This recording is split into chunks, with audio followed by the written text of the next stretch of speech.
আল্লাহর আইন এবং সৎলোকের শাসন প্রতিষ্ঠার লক্ষ্যে বাংলাদেশ জামাত ইসলামী আন্দোলন করে যাচ্ছে। সেই আন্দোলনের অংশ হিসাবে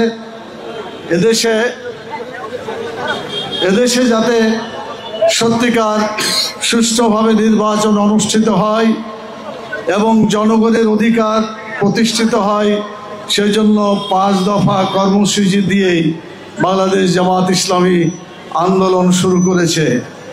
একদিকে আন্দোলন চলছে, অন্যদিকে নির্বাচনের প্রস্তুতিও চলছে। আমরা বিশ্বাস করি গণতন্ত্রে জনগণের অধিকার প্রতিষ্ঠার জন্য ভোটের বিকল্প কিছু নেই। অতীতে ফ্যাসিস্ট সরকার 2014 সালে বিনা ভোটে নির্বাচনে সংসদ সদস্য নির্বাচিত করে দেশ চালানোর চেষ্টা করেছিল। 2018 সালে দিনের ভোট রাত্রে অনুষ্ঠান করে তাদের ডাকাতি যাতে কেউ ধরতে না পারে সেই জন্য এইভাবে নির্বাচন করেছিল।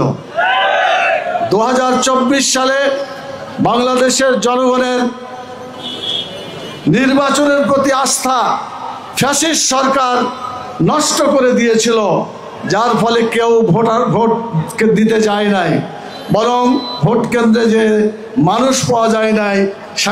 সাংবাদিকগণ রিপোর্ট করেছিলেন যে দেখা গেল কয়েকটা প্রাণী, কুকুর ইত্যাদি সেখানে শুয়ে আছে, ভোটারের কোনো চিহ্ন দেখা যায় নাই।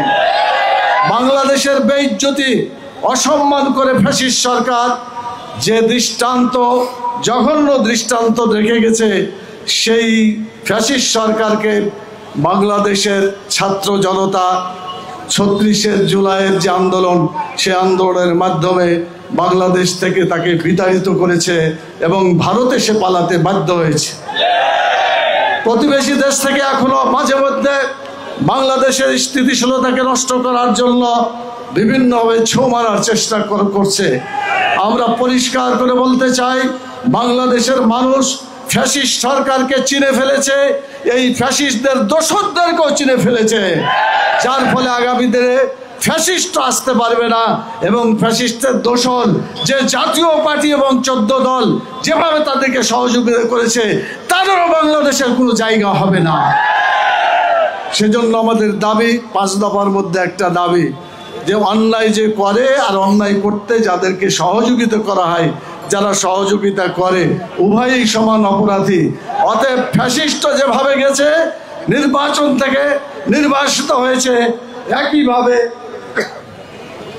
জাতীয় পার্টি এবং 14 দল সহ যারা এই অপকর্ম করেছে তাদের পরিণতি একই হবে ইনশাআল্লাহ। সংগ্রামী ভাই ও বন্ধুগণ, বাংলাদেশের মানুষ তাদের অধিকার পেতে চায়। আপনারা জানেন ইতিপূর্বে যে সমস্ত নির্বাচন হয়েছে, এই নির্বাচনগুলো মানুষ তাদের অধিকার ফিরে পায় নাই, বরং তারা কষ্ট পেয়েছে, তারা অত্যাচারিত হয়েছে, তারা মজলুম হয়েছে। আগামীতে যাতে আর মজলুম তাদেরকে হইতে না হয়, সেজন্য নির্বাচনটা সুন্দরভাবে করতে হবে। সেই জন্য 5 দফা দাবির একটা কথা বলেছি। এখন আরেকটা বলতে চাই, 36 জুলাই যে সনদের কথা ঘোষণা করা হয়েছে, এই সনদকে বাস্তবায়িত করতে হবে। দুনিয়াতে কোনো পরিবর্তন হলে সেই পরিবর্তন যাতে আগামী দিনে কেউ প্রশ্ন তুলতে না পারে, সেজন্য বিধান আছে, সেই বিধানগুলোকে সত্যিকারভাবে বাস্তবায়ন না করে যদি অগ্রসর হয়, তাহলে এগুলাই পরবর্তীতে উল্টো তাদের বিরুদ্ধে চলে যেতে পারে। সেই জন্য জুলাই সনদকে বাস্তবায়িত করেই নির্বাচন করতে হবে। এজন্য টেকনাফ থেকে তেঁতুলিয়া পর্যন্ত আওয়াজ উঠেছে।